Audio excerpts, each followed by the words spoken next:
نحمده ونصلي على رسوله الكريم اما بعد فاعوذ بالله من الشيطان الرجيم بسم الله الرحمن الرحيم قال النبي صلى الله عليه وسلم من قام رمضان ایمانا واحتسابا غفر له ما تقدم من ذنبه۔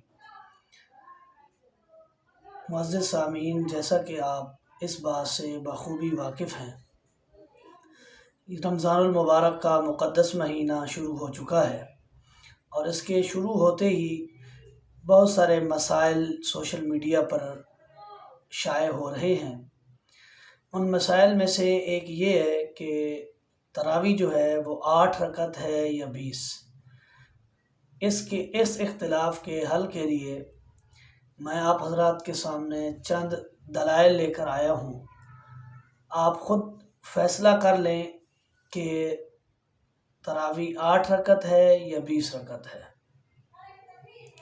سب سے پہلے ایک روایت جو صحیح بخاری کے اندر موجود ہے، سیدہ عائشہ رضی اللہ تعالی عنہ سے عبد الرحمن ابن عوف رضی اللہ تعالی عنہ کے بیٹے ابو سلمہ رحمہ اللہ آئے تھے اور آ کر پوچھا تھا کہ نبی علیہ الصلوۃ والسلام کی رمضان کی رات کی عبادت کیسے ہے؟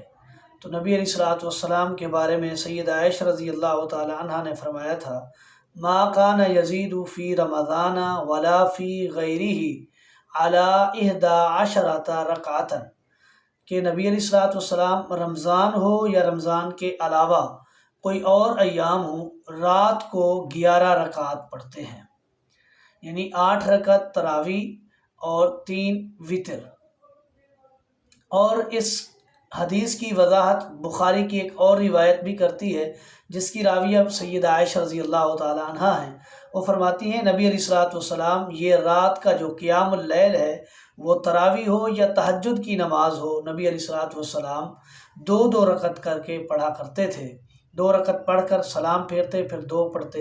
اس طرح نبی علیہ الصلوۃ والسلام 11 رکعات پڑھا کرتے تھے۔ وہ رمضان المبارک کا مہینہ ہوتا یا رمضان المبارک کے علاوہ تہجد ہوتی، آپ کا یہی معمول تھا۔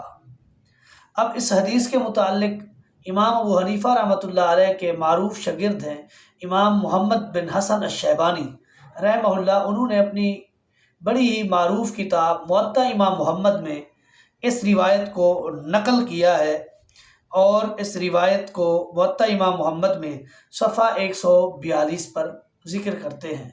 باب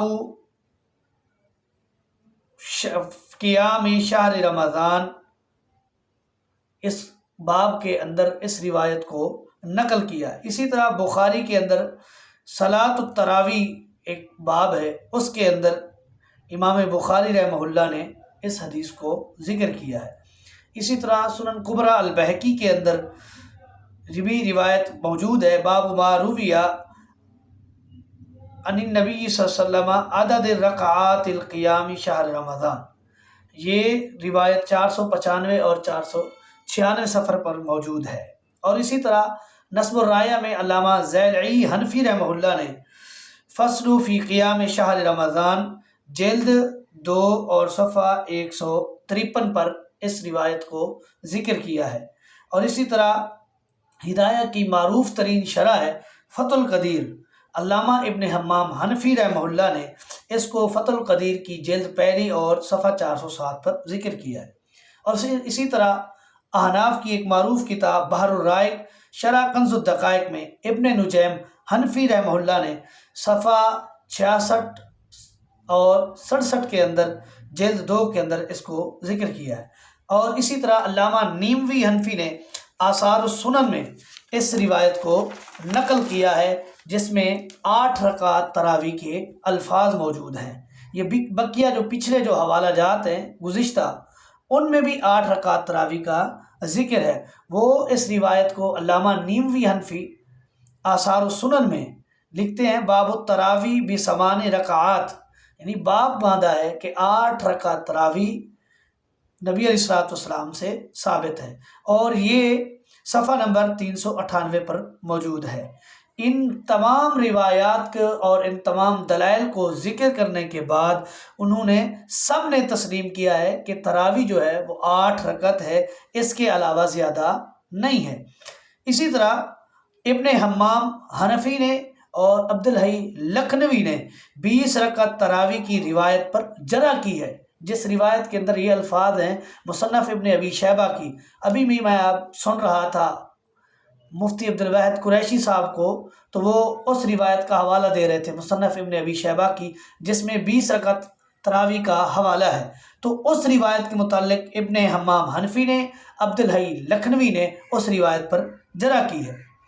اور آج سے کچھ عرصہ قبل ان کے دارالعلوم دیوبند کے شیخ الحدیث علامہ انور شاہ کاشمیری نے رحمۃ اللہ علیہ فرماتے ہیں یہ 20 رکعت والی جتنی بھی روایات ہیں یہ ساری ضعیف ہیں۔ اگر کوئی صحیح روایت تراویح کے متعلق، قیام اللیل کے متعلق نبی علیہ الصلوۃ والسلام کی سنت سے اصح احادیث موجود ہیں، ان میں 8 رکعت تراویح کے الفاظ ہیں، اور یہ درست ہے 8 رکعت تراویح نبی علیہ الصلوۃ والسلام پڑھا کرتے تھے۔ صحابہ کرام رضوان اللہ علیہ مجمعین بھی 8 رکعت تراویح پڑھا کرتے تھے۔ اور جو حوالہ دیا جاتا ہے سیدنا عمر رضی اللہ تعالیٰ عنہ کے دور کا، تو سیدنا عمر رضی اللہ تعالیٰ عنہ کے دور کو اگر دیکھا جائے تو وہ روایات بھی موجود ہیں۔ صحابہ کرام فرماتے ہیں امیر عمر کے زمانے میں ہم 11 رکعت تراویح پڑھا کرتے تھے۔ یہ جو 20 رکعت تراویح والا حوالہ دیا جاتا ہے یہ حوالہ ضعیف ہے۔ واللہ تعالیٰ عالم بالصواب، وما توفیقی الا باللہ۔